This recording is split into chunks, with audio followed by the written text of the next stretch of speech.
Good afternoon everyone, Chris CPT. This video is just going to be a quick one.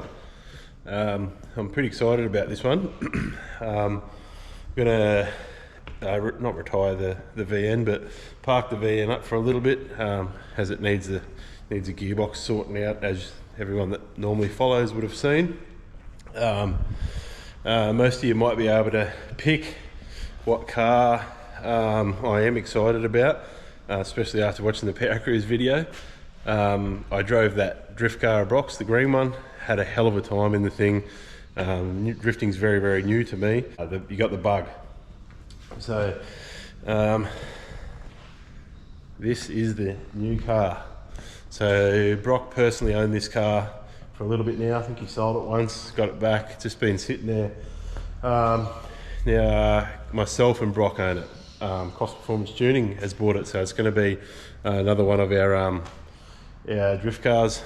I'll probably pilot this one most of the time. Brock will remain with the green one. The green one's a hell of a lot faster than this. But we had a epiphany last night and thought, you know, it's only going to make 400 odd horsepower. What are we going to do with it? Then I had a light bulb. The 6 litre out of the VN is just literally sitting there under the bench, just bloody with dust all over it. So we're gonna bring that out of retirement and put it in this. Now, for those of you who remember when the VN was aspirated, it ran a 1060 with that motor in it. It made 530 horsepower to the tyre aspirated through a turbo 400 with a 5,500 RPM converter. So you can imagine in this light little car with a T56, 411 gears, it's probably going to show the best part of 600 to the tyre aspirated. So it's going to be a bloody wild little setup. So we're going to put that in there. I'm pretty keen. I thought I'd throw it out there for people to give us some ideas. A little bit on the fence with how we're going to put it in there. So it's pretty straightforward, like fitting the engine. This motor here has VY accessories, VY sump, whatnot. This motor here is all VY accessories, VY sump and everything. So it literally all bolts straight in. The only thing I'm on the fence about is, do I leave the 1050cc Dominator carb on it and the big massive single plane manifold and hang that thing out in the sky? Because I do have the A1000 pump, the A1000 reg, pretty well the whole combination as it come out of the VN's all sitting there, so we won't have to buy anything. Do we put it in like that with the Haltech VMS, or do we swap the inlet manifold and put maybe a Holly high ram, a stock VE inlet manifold with a cable throttle on it, and Haltech EFI? Do we put a Lingenfelder converter box on it and leave the PO1 ECU? It's in it. Open to ideas. So in the comments, let us know what you think we should do. But I'm pretty bloody excited about it, because those of you that remember, that thing makes power to well over 8,000 RPM. It sounds awesome. It's going to be a blast. So another thing, I did think about putting it back to E85, but I don't think I'm going to be able to. That engine runs 14.2 to 1 comp. It's got custom made pistons and all that stuff in it. Small chambered CC heads and all that stuff to get the compression there. So really it needs to stay on methanol. Plus I would like it to be on methanol for temperatures and all that kind of stuff. For those of you that don't remember the engine, it's got Kelly's rods, CP custom forged pistons. It's got a solid cam motion billet roller camshaft. Yellow Terra rockers, Crower lifters, a CID 2-piece inlet manifold, 1050 Bowlaws, methanol carb, and yeah, it used to be controlled by a Haltech VMS, which is still in the VN. So it's only going to be a short little video just to show you what we've got going on, because I just really struggled for time at the moment. I've just tuned this. I'm just going to do a last run, put a couple of plugs in it and do some plug reads. It's a bone stock LS1, standard heads. It's just got a camshaft in it and a trunnion upgrade, and we rebuilt the engine. So it's a fresh motor, just ran it in on the dyno doing this. On E85, it's got 80-pound Siemens Decker injectors in it, just stuff we had laying around. Yeah, and I'll be piloting this car on the weekend. It's my first drift competition. I've only ever driven a drift car pretty well once.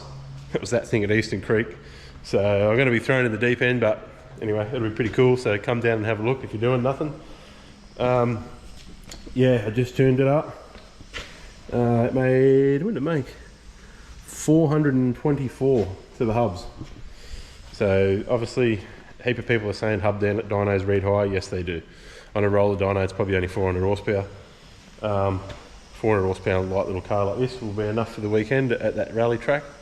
But pretty well, from what I'm talking with Brock, as soon as we get through round one, I'm gonna pull the stump off this and just check it, just because it's it was in this thing for it was actually in the car I had before that. So yeah, it's due for just pull the sump off, check the bores, give it a quick check, which I know it's fine anyway, and get it in the car. So yeah, I'm really looking forward to that. And I've entered Power Play Brisbane in May. I'll be taking this up there. Hopefully Brock's taking the Tirana and I'll be taking this one. So that'll be pretty cool. Also, we've got a heap of merch in, and down at the rally at the drifting on the weekend, we'll have a little stall set up where you can purchase some of that. It's all the proceeds from these t-shirts and stuff are literally going to go back into giving us the ability to do things like this, build these engines, maintain things like that car. That thing, the amount of money it costs to keep a car like that running is ridiculous.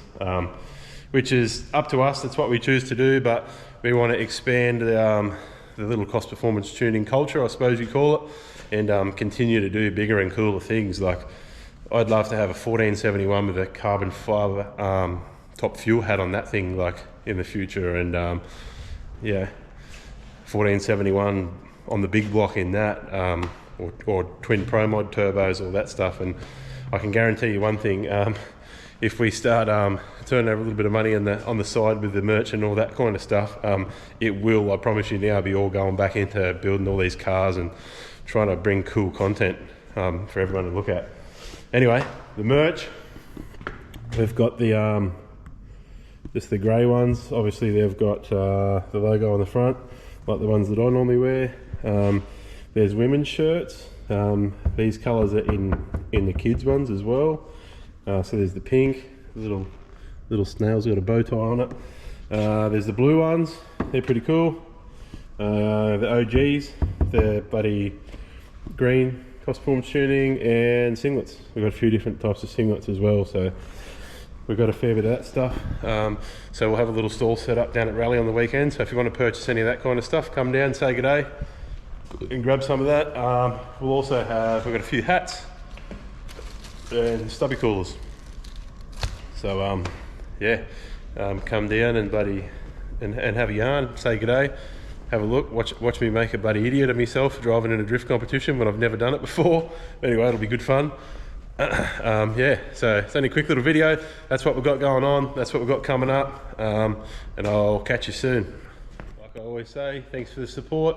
Oh, one more thing that I was going to quickly talk about. We're thinking about doing a dyno day soon, so tell me your thoughts on that. We'll probably have a barbecue, a free barbecue or something, and maybe charge like $100 a car. Have different classes like aspirated V8s, boosted V8s, aspirated and boosted 4 and 6 cylinder classes, maybe in a rotary class if you know rotaries.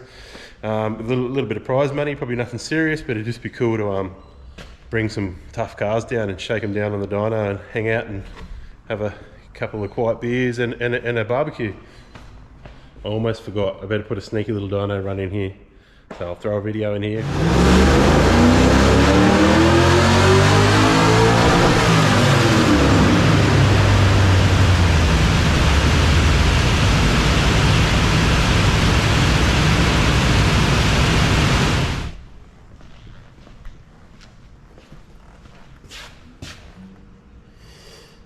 423 to the hub.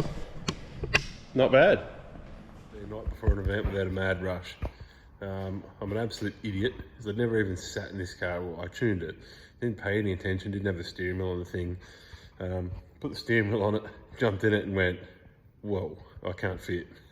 So now the intrusion bars used to come from here and come way up here. They were really high, so I couldn't fit my right arm in there. The steering wheel was further out, so we've shortened all that, pushed the steering wheel back, cut these intrusion bars out. Dad's still welding that one in now. Dropped all them down. The seats were heaped real far forward and up high, so I've pushed them back, sat them down on the floor, and now I can fit in it. Myself and Brock can fit in there.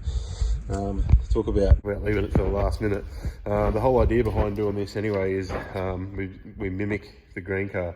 So if that car's not going, which is pretty reliable, that thing, but if that car's not going, Brock can take this to the like the pro style events that he does, and then, you know, vice versa. I can drive that car. Like they're similar, both S chassis cars, and they're both set up very similar, so we can swap anytime. Some merch loaded up, ready to go down. We're going to take the VN down on the weekend. Brock thought it was a good idea. It's a pretty cool idea, just so everyone can have a look. And then hopefully we can talk them into letting us do just 1 or 2 laps. So we'll throw some of the burnout wheels in the back of it and go and slide that thing around the track. So if you're about on the weekend, come and have a look, because it sounds and it's pretty cool. 1,000 horsepower car around a go-kart track's going to be wild, but it'll be fun.